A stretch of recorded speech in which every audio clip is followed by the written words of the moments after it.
You're listening to the Bearded Theologians podcast, hosted by Zach Bechtold and Matt Franks. If you'd like to learn more about the Bearded Theologians, you can go online at beardedtheologians.com, where we have past podcasts, blogs, and a couple items for sale. So check us out, beardedtheologians.com. Thank you for listening, and enjoy this week's show. You're listening to the Bearded Theologians podcast, hosted by Matt Franks and Zach Bechtold.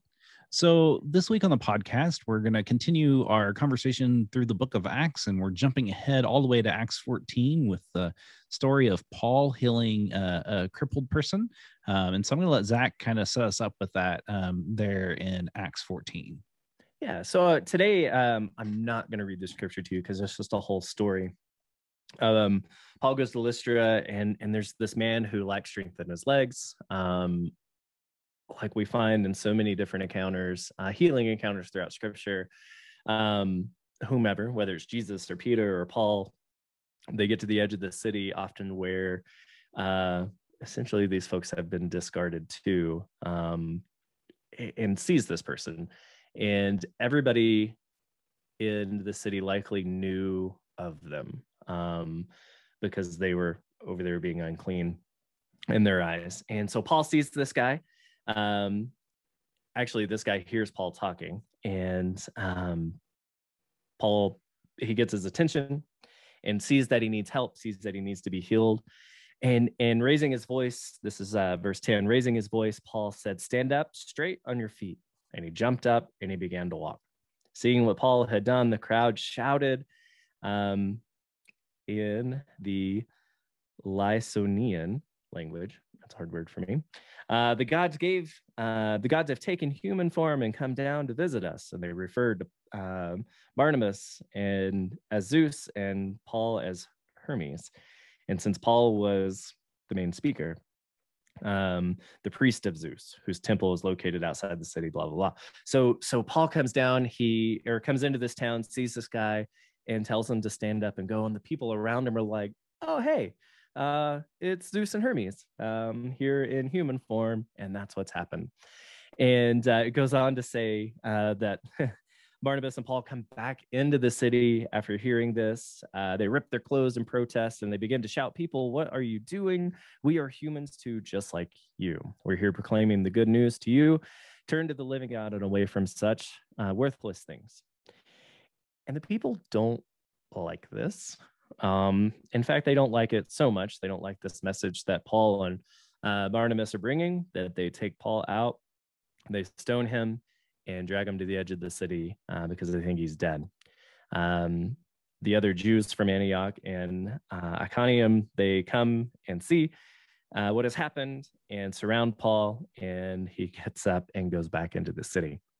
And so there's this really fascinating story here of Paul and Barnabas going in, but Paul specifically telling this man to stand up and walk, something that Jesus often finds himself in a similar situation, except for it seems like the people around Paul act on it more than they did for Jesus, right? But I don't know. This is definitely one of those stories that we probably don't talk about a whole lot in regards to Paul, because it's surrounded by some other things that are going on. But Matt, in this story, what catches your attention? So, as I think about this, and I was listening to you kind of unpack the story and just looking through it on the scripture, the thing that really stuck out to me and putting myself really in Paul's shoes would be, how do we respond in failure?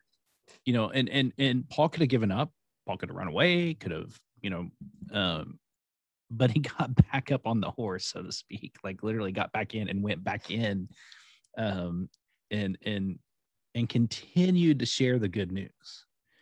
And I think in with what we've got going on in our world today in regards to how we share the good news, we get told no more than we're told yes. Or, I think we probably get, I would almost say for every 10 no's, you get one yes of acceptance and, willingness to listen and all that stuff. I'm not scientific or any study on this, but I definitely get more no's than I get yeses. I've never quantified that, because why would I want to quantify my failure like the Rockies are 2-17 at home?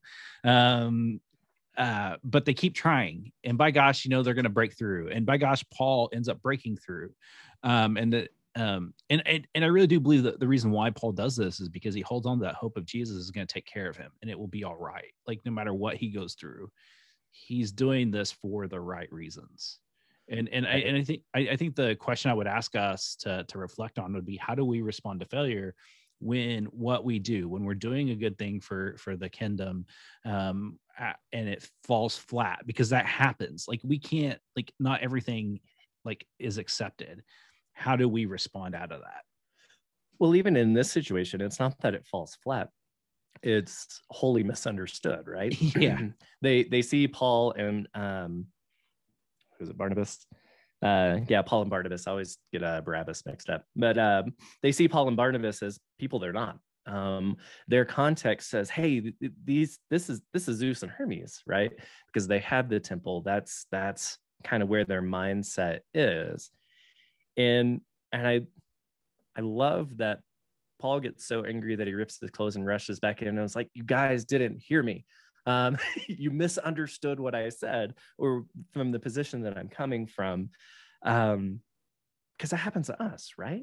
We do that all the time. We find ourselves in situations where we've said something, and the people who heard us or are getting third-party information hear something different. And often we don't have the opportunity to go back in and correct it, and to correct ourselves, or to speak it more into the situation. It just is what it is, and lies as it is. But Paul gets so wrapped up in it, he gets so emotional about it, that he rips his clothes with it, which is a huge thing throughout Scripture. Whether we're grieving or we're angry or we're trying to prove a point, you rip your clothes. And Paul gets to do that in this moment, and come in and have a teaching moment in a very Paul way of yelling and ripping his clothes and telling people to turn their lives around, which is classic Paul. But I think the thing that gets me is that end, especially in the context of the Gospels and the way in which Jesus was presented in the exact same situations. They take Paul out and stone him. They not only don't like what he's saying and misinterpret it at the beginning, and then don't like what he's saying when he comes in and sheds more light on it. They're like, we're done with this guy. He has offended us. He has done something we don't like, and we're going to stone him. And they stone him, and they drag him and leave him for dead at the end. And this is where Paul probably gets a little bit of his superhero complex of, well, he's not dead. He gets back up, and he goes back into the city. And maybe for me, that, Matt talked a little bit about, we get told no all the time, whether it's as pastors, as people, whether it's in our faith or just throughout our day-to-day lives. We get told no a lot. And how often do we just kind of want to lay there and not go back in, not approach it again? And Paul gives us a pretty good lesson here of, hey, get back up. People are going to tell you no. At worst, they may stone you, but get back up and get back in there, no matter how hard it is, no matter how hard it hurts. We got to have some good boundaries around that, and making sure we don't just put ourselves in places and attend to ourselves. But at some point at the end of the day, there are moments where we have to get back up. We got to get back in there, because whatever message it is we have, right? Whatever it is that we're doing, if it's that important, it's worth getting back out there. But again, like I said, there's some good boundaries that we need to practice around that, because you don't want to get stoned too many times. It typically doesn't end well. Well, I think of it like this, as I go kind of look back at it, I think of the scene because you said a superhero. So here's where my mind went. I imagine the scene that Paul's laying there, and the disciples like rally around him, like, all right, so is he dead? Is it okay? And then Paul's got that like superhero stand up move, and he like stands up, and then the disciples depart, and he's like, all right, I'm going after this, and he kind of runs back in there. Right. Like you see so much in superhero movies, like, I'm going back in. Right. And that's just a really that points to the dynamic writing that we find right here, right? If you ever want to make an argument that scripture is boring and there's nothing there, this is one of those moments. It's like, no, here's a story. Like, here's a story. Well, and the fun part of that is like, and it goes back to what I was saying, is like, how are we going to respond? Are you going to get up? Or are you going to lay there? Like, you know, you and I dabbled into sports as children, and you probably took a line drive or two. Always getting hurt. And I guarantee you, your father had said, just throw some dirt on it, get up. Yeah, there was plenty from the crowd of walk it off. Okay. Yeah. And you know, I mean, I definitely have some stories of being told, you know, don't get up because you're bleeding. You know, and I think that's where like the disciples, as they gather around him, you know, and they're asking that question like, man, is he okay? Is he okay? And Paul's like, man, I'm fine. Let's do this. Like, I'm going back in. I think we need that attitude a lot of times in our journeys, because there are times where we're going to get knocked down and our response matters. And maybe that's the point here, beyond everything else, right? Beyond the superhero nature of Paul is the people that gather around him. The people Paul surrounded himself with offered those boundaries, offered those healings, offered that space and those moments to tend to him, to allow him to get back up and go. And I'm sure, maybe that's it, right? Who, rather than what does it look like when we get knocked down, who have we surrounded ourselves by when we get knocked down? And I think that's a good place for us to land today. And so we encourage you to take Zach's question and wrestle with it. Interact with us on Facebook and social media. Be sure to like us and share us, and wherever you listen to the podcast, whatever their metric is, give us a thumbs up, like us, give us many stars. You can even give us many stars and then just make fun of us. We're okay with that too. We just like having the stars.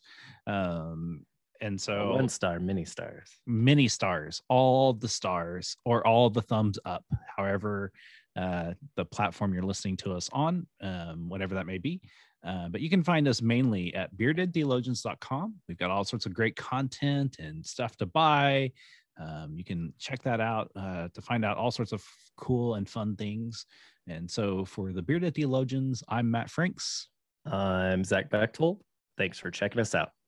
I get knocked down, but I get up again. Guys, I want you to subscribe and like this video and push that thumbs up.